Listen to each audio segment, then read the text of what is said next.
Okay. Hi, everybody. I'm so sorry we're late. We definitely had some technical difficulties on my end, but here we are with smiling Sophie, and I'm going to smile too because I'm usually a happy person. But Erin and I have been looking forward to this conversation for weeks now. Um, we're excited about some of the things that we have done and are doing with Sophie. We're especially excited for our retreat coming up. But the thing that we were most excited about is this.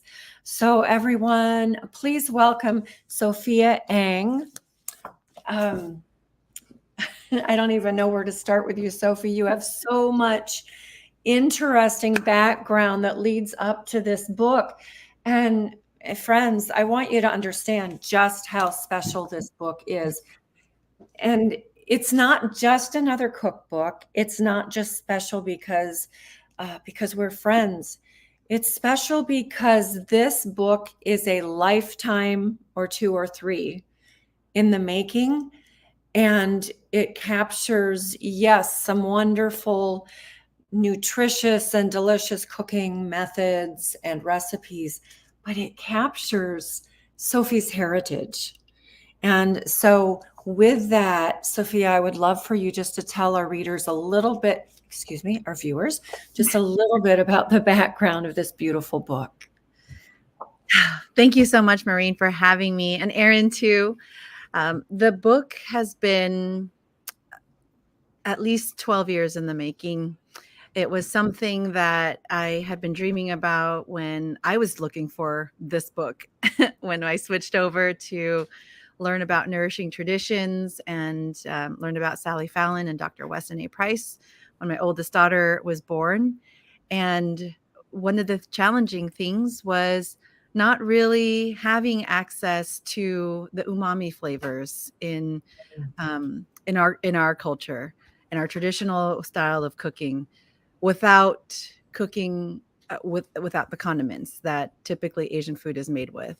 And so, for the last 10 years, it's been a journey of refining all of these recipes with my mom, using limited ingredients I would give her. I'm like, Mom, can you recreate these? And this is my favorite dish here, and this is Tim's favorite, and the girls love this. So how do we recreate this and make it more nourishing without all of the other added preservatives, all of the Asian condiments and sauces that we get from the grocery store, which even though we cooked homemade, that was still a challenge. Homemade meant that we were still very dependent on the sauces and seasonings, which is why in the cookbook, I start off with that. Mm-hmm. The basics. And your all of these recipes and formulas and the condiments that you're talking about, they're not just American food. They're not typical, even real. Well, we all know that we can go to just about any town now and we can pick up some pho. Yeah. And we can pick up some spices and seasonings and this and that. But your heritage is Vietnamese, and these recipes hold a particular significance and fondness in your heart, right? And you can, if you feel comfortable with it, just tell a little bit about the background of why you're even here and your parents' story leading up to life here. Yeah. So my parents are Vietnamese immigrants. They fled Vietnam and communism in 1975. And when they got here, they didn't have anything but the clothes on their backs. They landed in Camp Pendleton first and then got sponsored to Seattle. And then my dad got his first job offer in San Jose, California, which is where I was born in the 80s. And I grew up with my mom and dad working 2 full-time jobs each. And the only time that I would spend with my mom was when she was in the kitchen or when she would go to the grocery store. So whenever she was home, that's the only access I had to her. So I would jump in the kitchen with her, or I'd jump in the car to go grocery shopping. And so I learned a lot of things, being her sous chef or being her right-hand person, to learn how to pick fresh vegetables in the grocery store and fruit. And she would often say, everybody else is paying the same amount of money 99 cents for apples. And you need to be able to tell the difference between a good apple and a bad apple. And, just all these little life lessons that I picked up along the way and thought everybody else learned this way too. And fast forward, 40 years, and I've realized that all the things that my mom taught me, from cooking from a whole broiler chicken, and back then she would buy a whole chicken with the neck and the head and the feet, with all of all of the organs inside, from a local Asian farmer, and she would give it to me to start cleaning out the guts. And I remember I would pull out the whole sack of eggs, and there were some chickens that had a whole egg in there too. Yeah, I remember doing that. Yeah.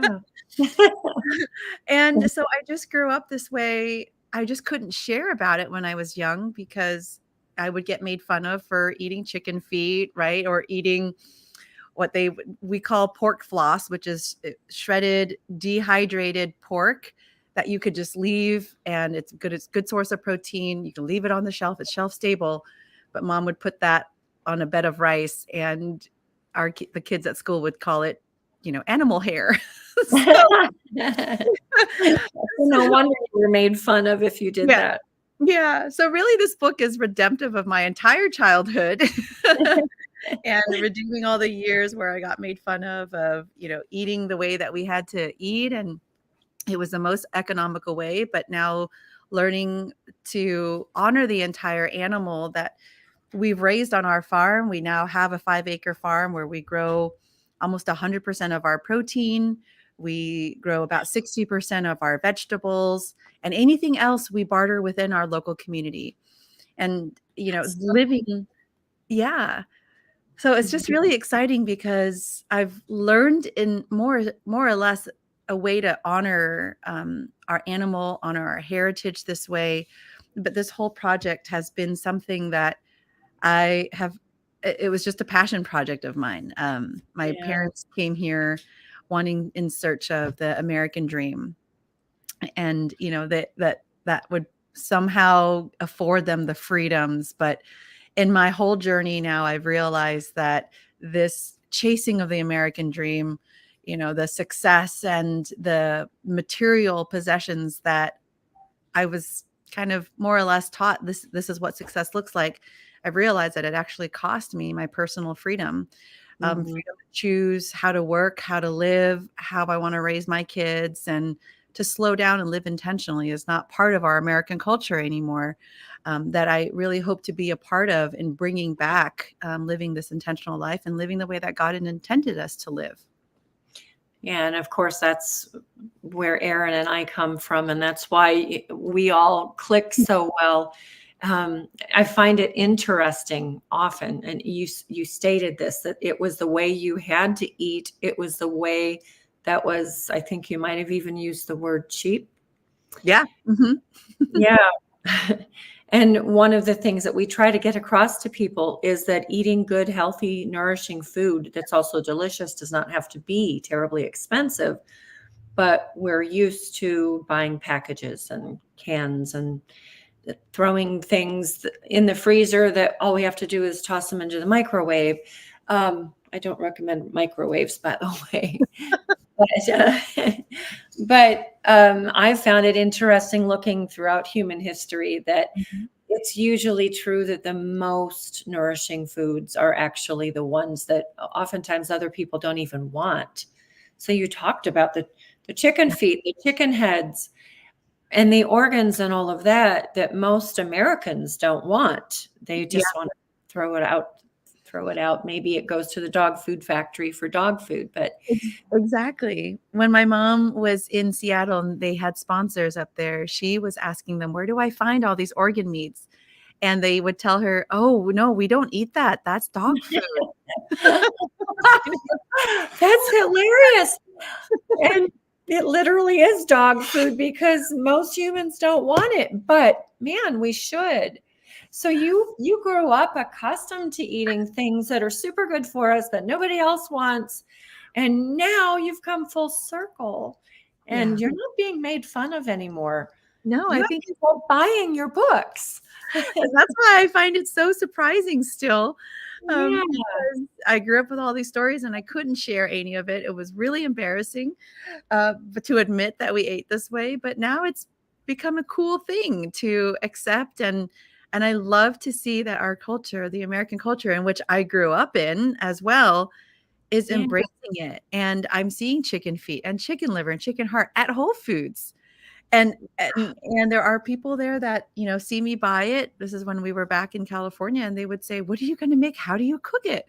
And those are the questions that I said, "Okay, well, one day I'll write a book and I can share about all of this because it's becoming more mainstream." We're starting to see kimchi in all of our grocery stores now, not even just Whole Foods or healthy stores. Yeah, I've actually seen that for years in my local grocery store. I don't know who was buying it. Sometimes it was me if I wasn't making it. One of my kids especially loves kimchi, but I've actually been finding that for years, and it just surprises me. I tried to upload pictures, as Sophie knows, and failed miserably. And I just want to show you. So I'm going to hold it up. Here we go.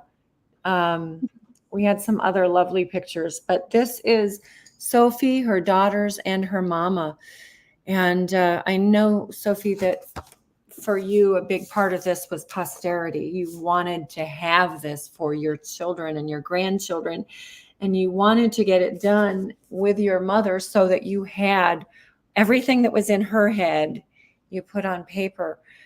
And I would like for you to tell us a little bit about maybe how Vietnamese food is different than Chinese food, because we just kind of lump it all together.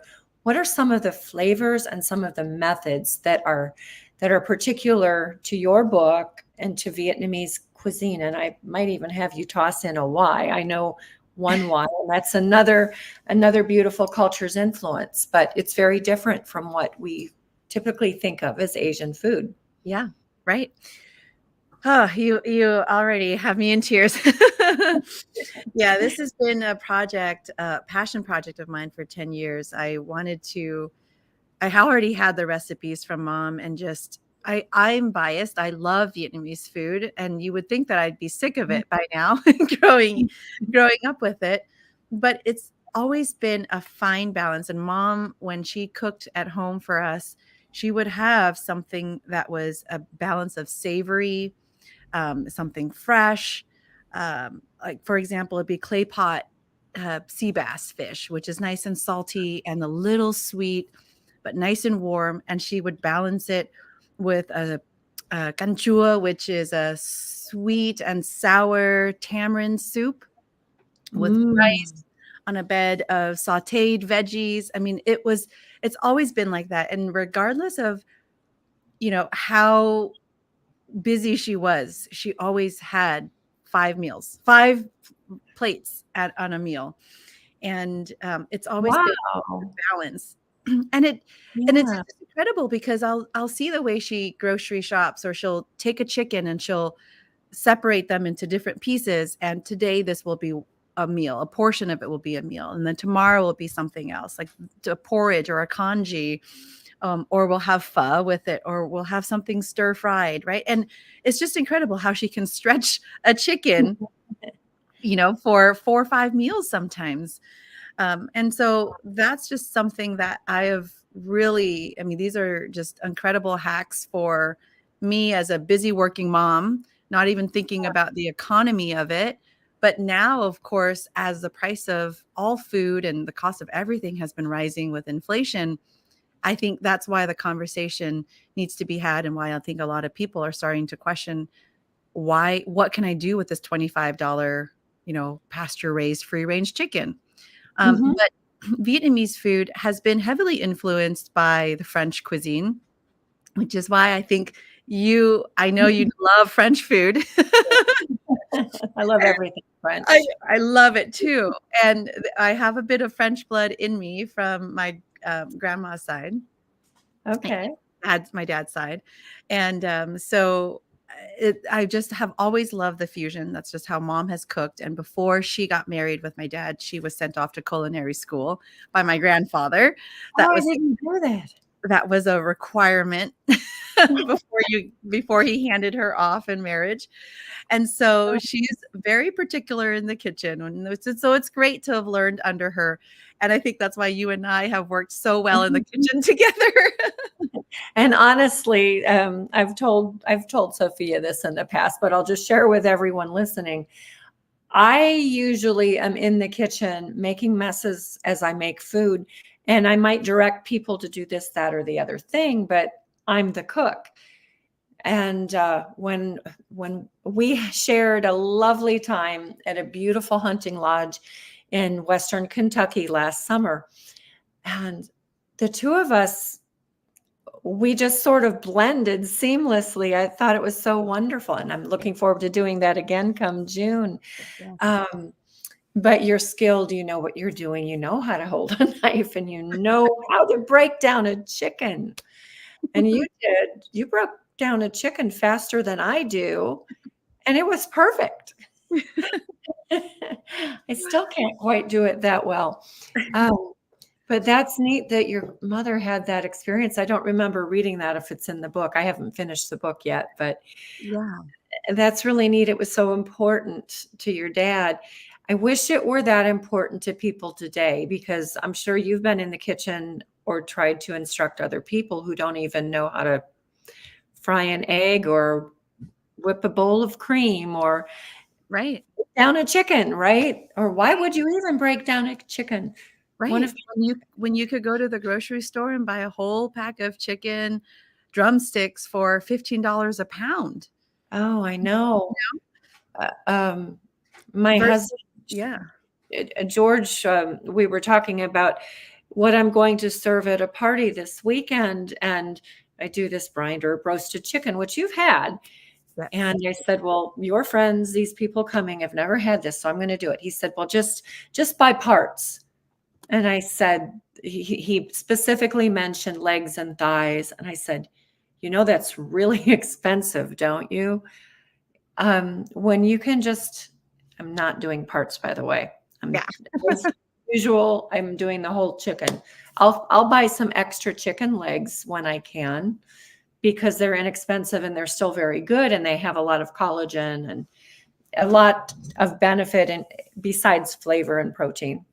Yep. In whatever I'm making. But when you're actually learning just basic kitchen skills, you can save a lot of money, because you don't have to buy $8 or $10 or $12 a pound chicken breasts. You buy the chicken. Yep. And you break it down. And then, just as I'm really amazed with your mother's ability to stretch out one chicken as far as she did. I usually get 2 or 3 meals out of it. The point is, just acquiring certain simple skills allows you to go really far in the kitchen, as you have. Now, you haven't always been in the kitchen and on the farm. So if you want to just tell us a little bit about your past history. I was thinking, as you were talking about the cost of things and things getting more expensive, and my mind went back to you telling me about being in California in 2020, and you wanted some chickens. Okay, I'll tell you what happened slightly before that. So in 2019, we were at the height of our career on a 1/4 acre in the Bay Area. Tim and I do real estate, as you know. And so we got flown to Hawaii 5 times that year to just help a company just continue to expand their brand. Sotheby's was who we were with at the time. Wow. And so we were there and having a grand time in 2019, had no idea COVID was even on the radar or the events that were going to happen. Yeah. And I just kept feeling God say very clearly, prepare, prepare, prepare, and specifically around food. And I thought, well, that's strange. And I couldn't shake it off. Like, no matter what I tried to do, I just kept feeling prepare, prepare, prepare. And it was very very stern, like couldn't shake it. You need to do this. Yeah. You need to do this. And so I said, okay. And at that time, I couldn't even keep succulents alive. We had in Walnut Creek, there's a beautiful park called Ruth Bancroft, and she's renowned for all of her beautiful succulents. We even had an event there. It's just gorgeous. Wow. I brought some succulents home. They just died somehow. I watered them too much because I loved them. And I didn't realize that you don't overwater succulents. No, you don't. So bad. So just to show you how far we've come in just a couple of years. Yep. And if we just could show people the pictures that I was trying to show, it proves that you can actually grow, you can keep things alive. No. So then I started a little planter box outside of the house for Mom. She always said, if you're going to make pho, you have to have cilantro and scallions. Otherwise, don't even bother making it. She's very stern about that. So I said, okay, well, I'll just learn how to progressively grow the scallions and the cilantro. And I think that was the moment that when I had cilantro straight out of the ground for the first time, that is, nothing can replace that flavor and the taste of the quality of it. And I was hooked at that moment. So come winter of 2019, I started growing our vegetables in raised garden beds. We had 4. And we actually had someone come and we paid them to do it for us. By the time March 2020 hit, March 16, 2020, what happened was California went into lockdown and we had curfews. And the only time that I had heard of lockdowns and curfews was when my mom and dad would tell us these scary stories from Vietnam during the fall of Saigon. And they would tell us these stories and say that if anybody at that time had left their home, that they would get shot. So I grew up with those stories and I would tell them, can you just stop telling us these scary stories? It's never going to happen. We're in America. We're never going to have lockdowns or curfews. And come 2020 was when I sat them down again and I asked them, okay, all right, tell me what happened. And it was humbling. It was definitely humbling. This entire journey of, hey, maybe Mom was right about food. Maybe Mom was right about history. Maybe Mom was right about a lot of things. Mom was right, period. So it just gave me pause to think about it. But by that time, we already had our garden. So we had veggies and we were sharing with our customers, our clients, and we had friends and family. We thought it was fun. Like, come on and get your groceries here if the grocery stores are closed. But Tim and I ended up finding a woman north of San Francisco in Mill Valley. And she sold egg-laying hens because at that time, we didn't even have a chicken coop. We didn't know how to raise any animals. So we went and bought these 3 egg-laying hens because I wanted to make sure we had a good protein source. And there were 7 of us quarantining in our house. So all the grocery stores shut down. We didn't know when they were going to open up again because they weren't essential workers at that time. And so we bought 3 egg-laying hens for $300 each. I was telling this story to someone else, not as eloquently as you, but just recently, and they just didn't believe me. And I said, no, it's true. It's true. And you can look her up. She's still selling them for about $200. But at that time, they were heritage. And that was the only woman at the time that I knew in the Bay Area who was selling. This is not something that you get in the city. Most people just go to the grocery store. You have to understand, like a different place. Whereas now I can get egg-laying hens for $20, right? Where we are in the country and everybody does it. So the supply and demand at that time and where we were is completely different from where we are today. But I remember through that experience, driving through the Bay Bridge with Tim, we had 3 hens in a cardboard box in the back seat of the car. We didn't know where to put them when we got home. But through that drive, I told Tim, I said, I never, ever want our family to worry about eating 3 eggs a day and feeding our entire family off of 3 eggs a day. So that's kind of where it started. And, fast forward almost 4 years later, now we're in 2024, we Yeah. have traded those 3 egg laying hens for 3 dairy cows. And we are, providing enough milk and dairy for our own family the way that we've now gone through this whole journey.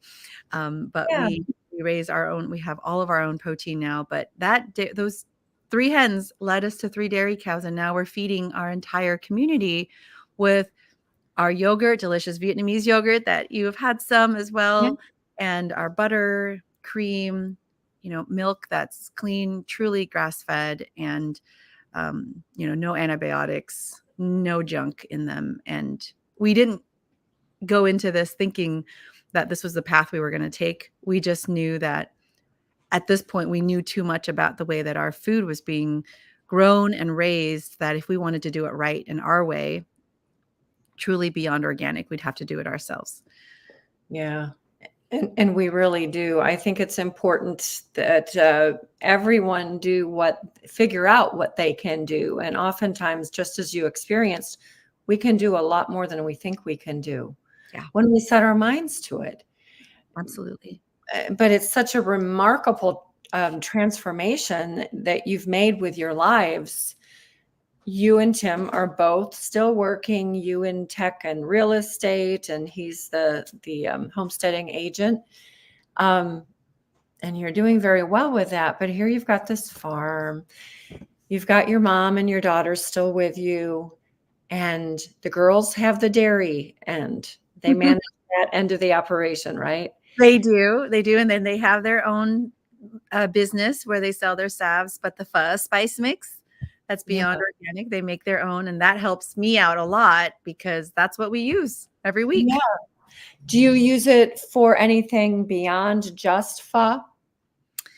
The spice mixes? No, not that one specifically. That one's just for pho. And then we will be coming out. We're testing other ones that we're going to be able to make with our other soups and broths, because everything that we source, with non-sprayed ethylene oxide, all organic, non-irradiated. And a lot of our spices, when we looked into that, I realized, oh my gosh, we're getting poisoned by our spices too, which is so bad, especially when it takes us 2 years to raise our grass-fed, grass-finished cattle. Yeah. They take their bones and then put junk spices into the broth. Like, it just doesn't make any sense. So this all just came out of our own usage, our own need, and we are our own market. It might be small, but we need to use this. What would you say to the person who thinks they don't have a lot of time and that maybe it's something as simple as a spice doesn't really matter? Do you think it Yeah. I mean, from someone who also does not have a lot of time. I am a lazy cook. Like, I want to just make sure I optimize everything. That is my career background in optimization. So how do I use the least amount of ingredients to make it and maximize the nutrient density and the nourishing aspects of this? So if you're super busy like I am, what I often have is a whole chicken that I turn into our pho, which is a Vietnamese chicken noodle soup, more or less. But then I add the healing spice mixes to it, which is the pho spice mix that we have. Comes with a bag, and all you do is just put it in your chicken water bath broth. Yeah. It transforms it. Within an hour and a half, you are already eating nourishing chicken broth for you and your family. Wow. Yeah. Now, do you do a longer, slower broth also? We do. Definitely. There's also, so the pho spice mix is versatile. You could use it for chicken. You can use it for beef bone broth, and you can do it with venison too. I love venison pho. Yeah. So good. But yeah, so the beef bone broth is for pho is 24 hours that I cook with. And that recipe is on the front cover of the book. And that's my favorite. This is the beef oxtail pho. Yeah. I love oxtail. I have not had that pho though. So we should make that We'll when we're make together. that. And I have oxtail from Joel Salatin's farm, so I'll bring that on our retreat. Oh, good. That will be wonderful. I'm working or thinking about menu. We have to work on that together, but I'm excited thinking about all of the possibilities. Between the both of us, we can do so much. But I enjoy learning from you. So even though I teach people how to cook, also, I love learning, always love learning more things. And I'm very intrigued with the methods and the recipes and the ingredients. And like you, it's really important to me that all of the ingredients that I use are clean. Yeah. I just think we're inundated with toxins every day, Yeah. even from the air and from the water, that we just can't get away from it. So yes, every little thing matters. And of course, when you're talking about spices too, even the things that you're not growing yourself, it's really important that they be fresh and high quality because, for instance, pho, you're getting flavor from the bones. You might be getting flavor from a whole chicken, but those herbs and spices, if they are old and stale, Right. you're not going to have the same flavor. Sometimes my kids bring pho home from wherever they've been, and it's not yours. And I wonder, are they just using canned chicken broth?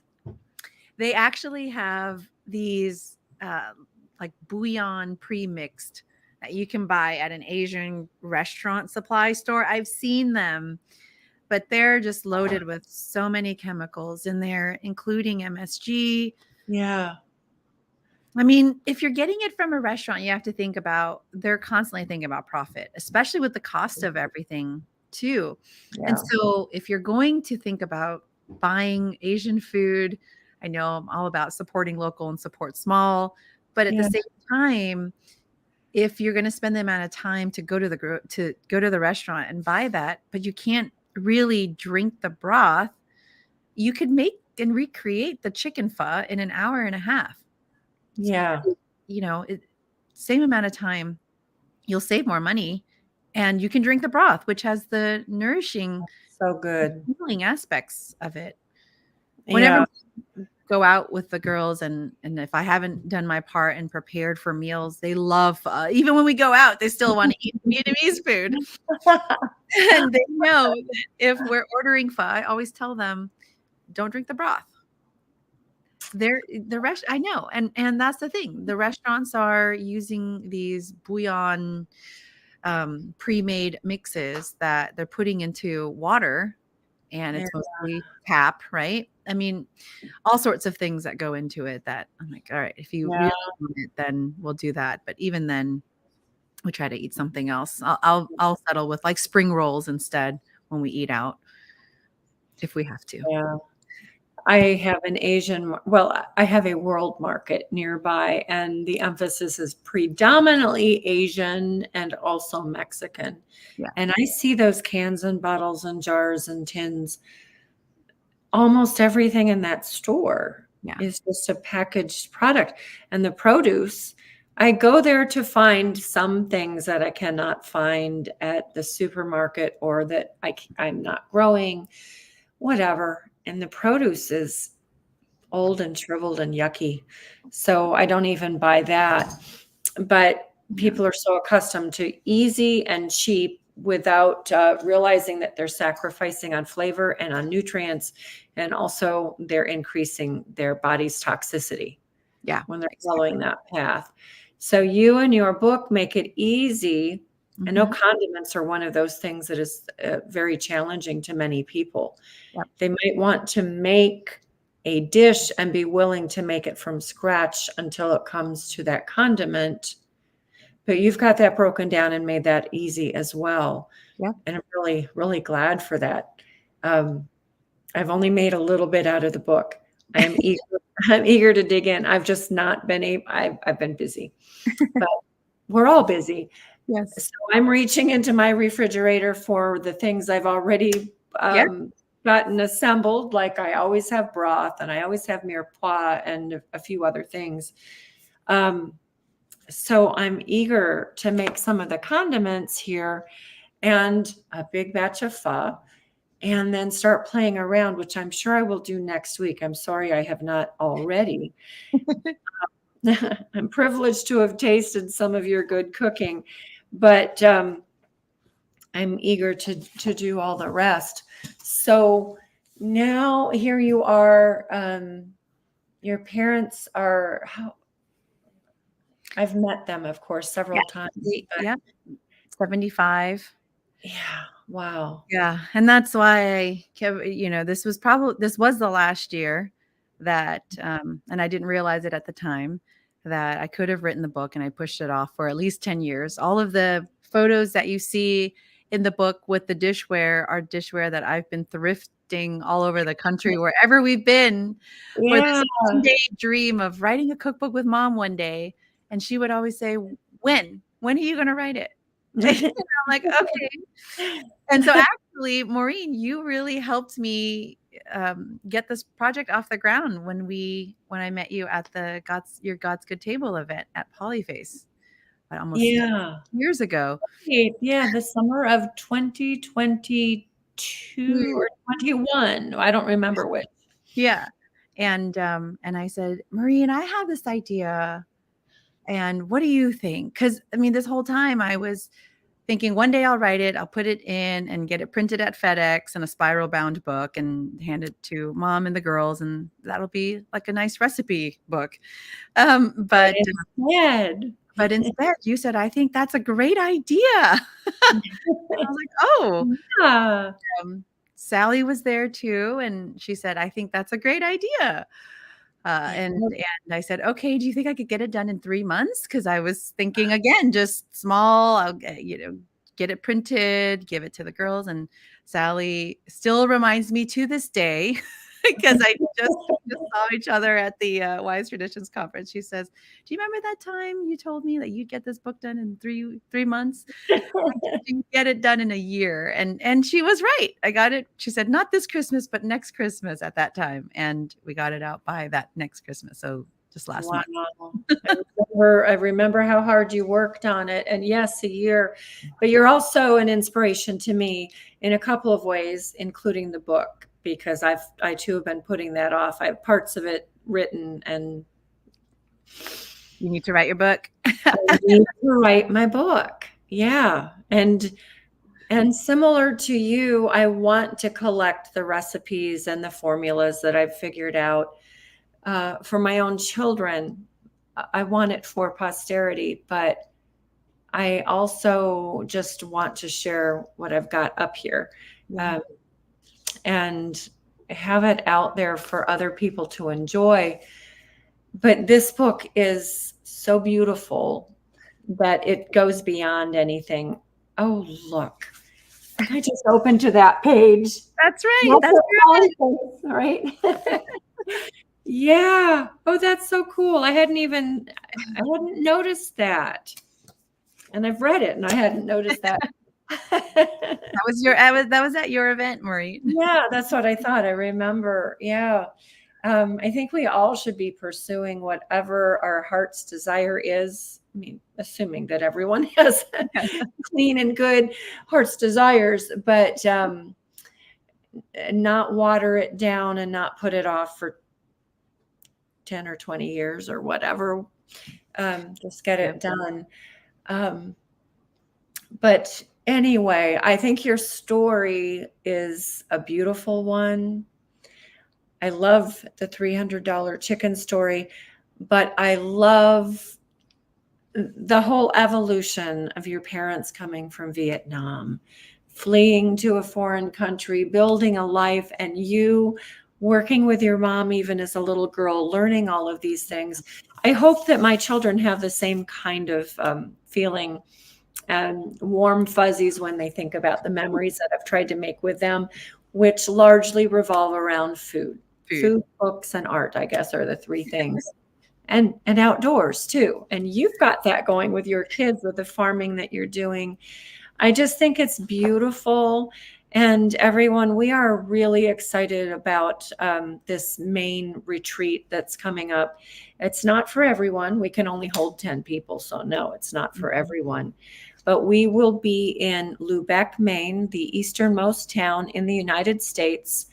And the dates are June. 16, June 16 to June 21. 21. Yep. We have the option of adding on a Friday night stay. We're going to be taking a boat tour of the Bay of Fundy. Look it up. It's really cool. Greatest tidal variation of anywhere in the world. Hopefully we'll see some whales. That's the big purpose for going out, but it's an incredible tour of the bay regardless. We'll be in a beautiful, luxurious vacation home overlooking the ocean, very private, very tranquil, and the beauty is beyond anything I've ever seen anywhere. Now, maybe on all of those trips to Hawaii, you've seen other beautiful places, but this is my favorite so far in my life. So during that week, we will be taking some really fun excursions, including a multi-generational farm, a dairy farm called Tide Mill Organic Farm, which is, as it says, it's on a tide-influenced pond, not too far off the coast, just beautiful, where we will also be acquiring many of the things that we'll be using for our meals. We're going to take an excursion to a lobsterman's wharf and purchase lobster for our dinner. We're going to do a lot of hiking and relaxing and eating of good food. So Sophie and I are going to work together in the kitchen, and anyone who wants to join us can join us and learn and get their hands dirty. I learned so much from you, Maureen, on our last retreat. I came home and I started thinking, hey, can I make sourdough bread with our whey and our yogurt and not measure anything? Can I go by texture? And when you showed us a trick about how things are supposed to feel using your arm, and I'm not going to share that here, but I came home, everybody loved it. And I thought, okay, we could definitely do this. Yeah. Everything that I teach is, I try to make it simple. I don't have a lot of time, so I make things simple, including my bread making. But the methods in your book also, once you've played around, they are also not terribly difficult. Right. You don't have to go to culinary art school to learn it all. Right. Although I wouldn't mind doing that still myself. I know, me too. Yeah, maybe we should just start one ourselves. I think we are with our retreats. I think so. Yeah. We've gotten a lot of texts from all of our attendees from the last retreat, and people just taking pictures and showing us bread and ginger bugs and pho. Yeah. It's really very exciting to see. It's so much fun. It's not fun for everyone, but somehow you and I, we just love the food thing. We love making it, preparing it, and eating it. Yeah. And feeding it to everyone. Feeding it to others. Yeah. So we're going to have a lot more beautiful memories coming out of that trip to Maine, but we hope some of you can join us for that. If not, you'll see highlights. We'll take lots of pictures and get them up, and we'll do it again. But in the meantime, we're going to sign off. It's just been absolutely lovely talking with you, Sophia. And we encourage you. Erin dropped a link in the show notes, and there's a link on our resource page for Sophie's book. And I just can't recommend it enough. Even if you're stuck in one style of cooking, expand your horizons. Yeah. Okay.